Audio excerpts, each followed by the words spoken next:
அடாடா அட பங்காளி வா வா வா. ஆமா ஏடா உன்னை ஆளையே பார்க்க முடியல. வீட்லயும் காட்டுலயும் வேலை அதிகமோ? காட்டுல வேலை இருந்தா வீட்லயும் வேலை இருக்கும். ஏதோ பொழுது போயிட்டு இருக்குதா. ஏண்டா பங்காளி நான் ஒரு சமாசாரம் கேட்டேன், அது உண்மையாடா? இங்க பாருடா, என்னன்னு சொன்னா தானே எனக்கு தெரியும்.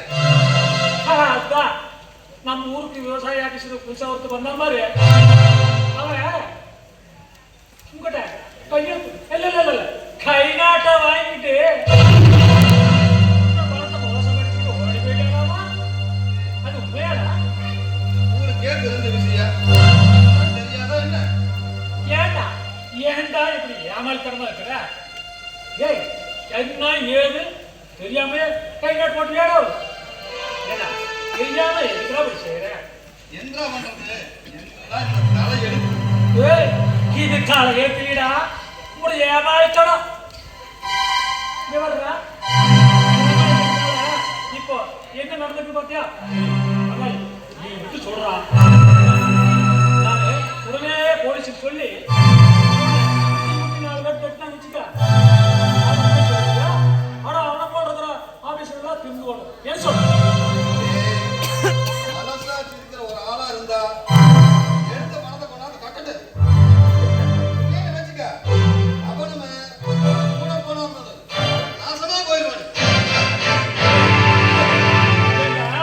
மனசாட்சியாவது மண்ணாங்கட்டியாவது ஏண்டா இவ இது வேற எத்தனை சாபத்தை பார்த்து போடுவா. உள்ளாடா எடுக்கோடு உள்ள எடுக்க முடியல வச்சுக்கோ. அப்புறம் ஆபாச தேட்டா போனே ஆபாசம் பண்றது. ஒன்னும் தெரியாது, எழுத படிக்க தெரியாது. யாரால ஏமாத்துறீங்க?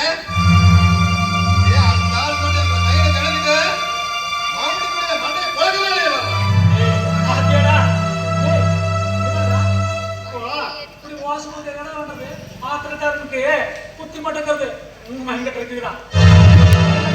என்ன பண்றது? என்ன பிரயோஜனம்? ஒண்ணுமே கிடையாது.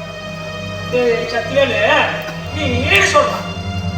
அப்புறம் பணத்தை எப்படி வாங்கிடணும் அப்படி வாங்கிட்டு என்ன சொல்றான்?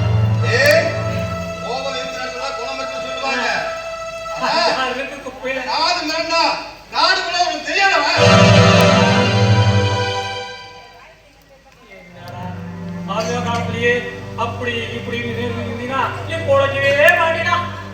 என்ன பொழைக்கவே மாட்டா? எனக்கு தெரியும். நீ என்னடா சொல்ல வர? ஏடா என்ன சொல்ல வர? ஆமா ஏமாத்தினாலும் எதை எனக்கு வாங்க தெரியும். எனக்கு தெரியும். அவசியம் எனக்கு கிடையாது. அப்போ நீ நடு ரோட்ல வாங்குற போடா.